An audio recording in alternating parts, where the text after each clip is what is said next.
નમસ્તે, સાહિત્ય પ્રેમી ચેનલમાં તમારું સ્વાગત છે। જો તમને મારી ચેનલ ગમી હોય તો લાઇક, શેર અને સબસ્ક્રાઈબ જરૂરથી કરજો। 28 મે 1883ના રોજ નાસિકમાં એક બ્રાહ્મણ પરિવારમાં વીર સાવરકરનો જન્મ થયો હતો।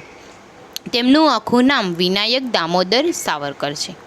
સ્વાતંત્ર્ય સેનાની રાજનીતિ નિષ્ણાંત, વકીલ, સમાજ સુધારક અને હિન્દુત્વ દર્શનના સૂત્રધાર સાવરકરના પિતાનું નામ દામોદર પંત સાવરકર અને માતાનું નામ યશોદા સાવરકર છે। સાવરકરે ખૂબ જ નાની ઉંમરે માતા પિતા ગુમાવી દીધા હતા। તેમના ભાઈનું નામ ગણેશ નારાયણ અને બહેનનું નામ મેનાબાઈ હતું।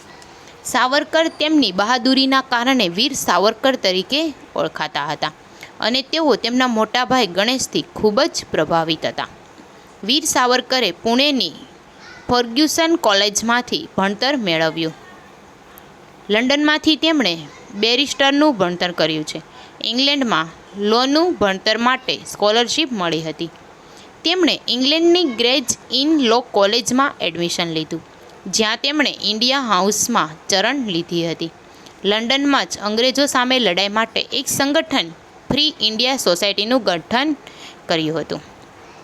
વીર સાવરકરે ભણતરના સમયે જ અંગ્રેજો સામે લડ્યા હતા। ત્યાર પછી સ્વતંત્રતા સંગ્રામમાં કૂદી પડ્યા હતા। અંગ્રેજોને એટલી હદે હેરાન કરી દીધા હતા કે બ્રિટિશ સરકારે વીર સાવરકરની સ્નાતકની પદવી પરત લીધી હતી।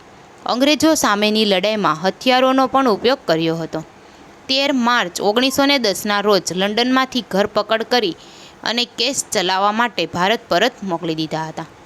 ત્યાર પછી 24 ડિસેમ્બર 1910ના રોજ આંદામાન જેલ મોકલવાની સજા સંભળાવવામાં આવી હતી। જેલમાં બંધ અશિક્ષિત કેદીઓને શિક્ષા આપવાની પણ કોશિશ કરી હતી। મોહનદાસ કરમચંદ ગાંધીની હત્યા મામલે ભારત સરકાર દ્વારા આરોપ મૂકવામાં આવ્યો હતો। ત્યાર પછી કોર્ટમાં સુનાવણી પછી સુપ્રીમ કોર્ટમાંથી મુક્ત કરી દેવામાં આવ્યા હતા। 26 ફેબ્રુઆરી 1966ના રોજ 83 વર્ષની ઉંમરે તેમનું મૃત્યુ થયું હતું। ફરી મળીશું સાહિત્ય પ્રેમી ચેનલમાં, સબસ્ક્રાઈબ જરૂરથી કરજો।